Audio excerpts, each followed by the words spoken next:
4 games where, he goes like 0 for 3, 0 for 4. But he's the type of player, and I think this comes with his confidence and the type of demeanor that he has. He has matured over the 2.5 years he's been up here. And I think he is ready to be a leader of the team. And he knows that he's kind of the guy. And he takes that in well. He doesn't back down from the pressure. He wants to be the guy.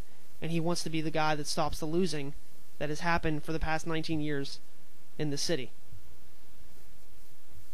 Then you have Neil Walker, his average is starting to climb.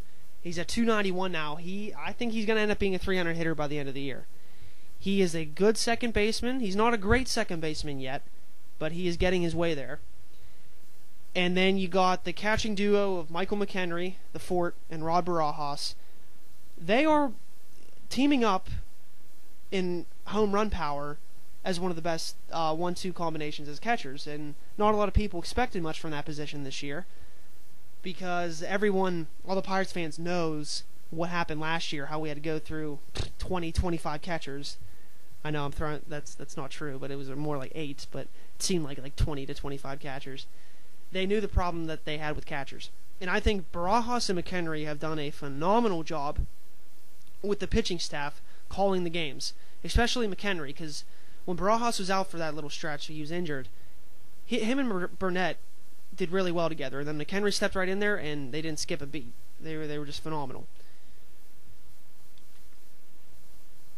And then if you look at the corner outfield positions, Drew Sutton, who the Pirates picked up in early July, he's a utility man, but he's been providing a spark in left field. And right now in right field, with Garrett Jones being there, and sometimes Josh Harrison, and then Gorkys Hernandez, you don't know what you're going to get out of that position. Because hopefully, if Jose Tabata can get his head straight back in the minors and get his mindset in the right place, I would think that they would want to bring him up so he could be their right fielder, because they put all that money into him when he signed the 5-year deal. And at first base, you have the platoon of Casey McGee and Garrett Jones. Now, Jones has been good protection for McCutchen batting in the cleanup spot, and McGee's been hitting the cover off the ball these past couple weeks. He's been doing a great job. I don't see them. They both tend to be streaky hitters in the past, so I don't see them continuing this for the long haul. So I think that the Pirates might actually, they might consider including either Jones or McGee, my fingers would point to McGee, in a package deal by the trade deadline.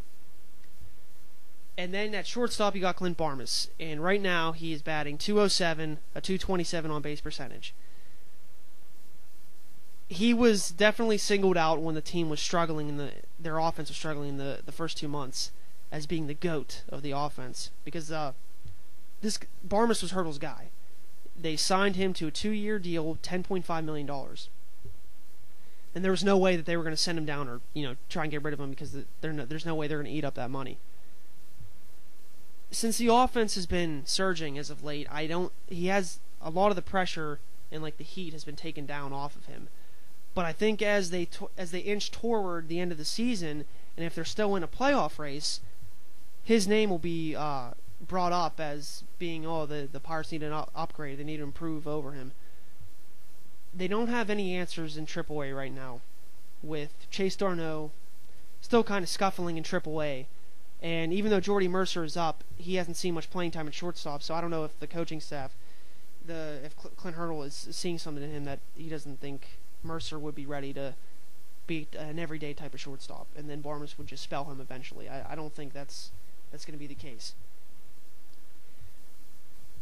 And basically, there's no one out there on the trade market, any shortstop, that I think the Pirates are targeting, so Barmas will be here for this year and most likely next year as well.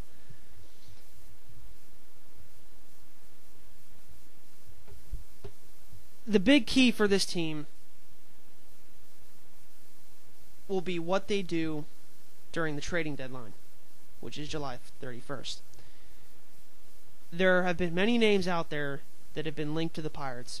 Quentin, an outfielder from the San Diego Padres. Shane Victorino, outfielder from the Phillies. And possibly Justin Upton, an outfielder from the Arizona Diamondbacks. These three, well, Upton and Quentin are power bats. They've had a history of hitting the long ball, and Victorino is a guy who gets on base a lot. He'll give you a lot of doubles, the occasional pop in the bat. The question will be if, actually, what the Pirates can do in terms of acquiring these guys. What will they have to include in a package? Many people out there, many fans, think that the Pirates should bring up Starling Marte to play right field. My gut tells me if they want to try and get Justin Upton from the Diamondbacks, Marte would have to be included in the deal, along with one of the Pirates' pitching prospects, and I'm thinking they might throw in Casey McGee because Arizona was looking for a third baseman who could play every day. I don't know if I would do that trade because I think Starling Marte has a bright future here in Pittsburgh. There were some rumors flying around, and Clint Hurdle was hinting that maybe the Pirates would bring Marte up sometime after the All-Star break, within a week after. So we might see in the next week or so if Marte does come up, and maybe if they bring him up and he's not producing as to what they think he can do by the July 31st deadline, his name might be in a package and he might get shipped to a different team. I feel that the Pirates should go after Quentin. He is 29 years old, 4 straight years of 20-plus homer seasons. Right now in Petco Park, he only has 7 home runs. He's not hitting the ball well because Petco Park is a pitcher's ballpark, not hitter-friendly. He is a he is a right-handed bat that will provide power. The Pirates do not have a home run hitter besides McCutchen who could knock it out every time at the plate. McCutchen seems to be the only guy who you feel like, okay, he might hit a home run, but he is not the prototypical power hitting type. Pedro Alvarez is that, but you still don't know from him if he can keep up the pace that he's going on right now, because he's on pace to hit over 30 home runs. And with Garrett Jones, he's a hot and cold type guy. If they can get Quentin, I think that will put them over the top, and they will maintain the lead in the NL Central. I'm not going to say they're going to be in first place the whole second half. I just think like that will be a extra boost to that offense. And then there are other people out there, though, that think that the Pirates should go after a starting pitcher. Possibly Cole Hamels, Matt Garza, and also Zach Greinke, who's pitching tonight against the Pirates. Those names have been thrown out there as possible trade bait. If the Pirates would want to get another starting pitcher to help the starting rotation, because you don't know, with Bedard and Correa, they're kind of shaky at times, that might be another route to take, because that's what the Brewers did a ways back when they got CC Sabathia. They went all in just to get him for that half year. They knew they weren't going to re-sign him. They ended up making the playoffs, and in a way that changed the concept and the way they run things in Milwaukee now, because now they're regarded as like one of the teams to beat in the NL Central. If they were to try and get, say, a Cole Hamels from Philadelphia, they would have to give up, I'm thinking, at least 3 to 4 prospects, and you'd probably have to throw in at least 2 or 3 pitching prospects, which I don't know if the Pirates would be willing to do. Jamison Taillon comes to mind. I don't think they would at all trade Garrett Cole. And then you have the pitchers in AAA right now in Indianapolis with Rudy Owens, Justin Wilson, Jeff Locke, and even Rick Vandenherk, who's having a stellar year there. They might give away some of those, but I don't think the young arms, for the exception of Taillon, they wouldn't throw any of them in a trade move. So it'll be interesting to see what the Pirates do. Some people are saying that they shouldn't. Maybe they shouldn't do anything at all. With the way the offense is playing right now and the pitching still going the way it is, maybe they shouldn't do anything.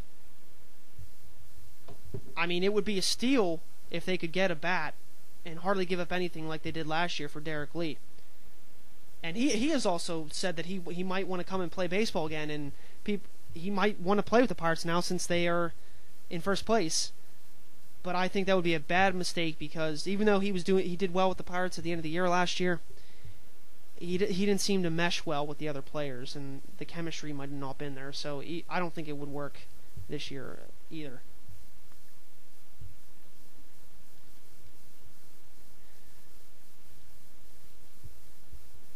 And one name that has also been thrown out there as possible trade bait is Joe Hanrahan.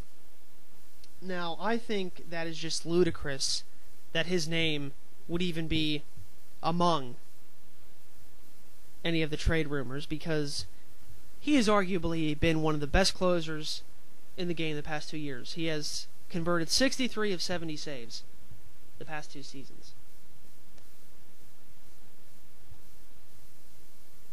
I know his outings recently have been shaky, but you need a good quality closer if you want to compete for the division. And they have one right now, so I don't know why they would give him up, even if that was your best package that you could get in return.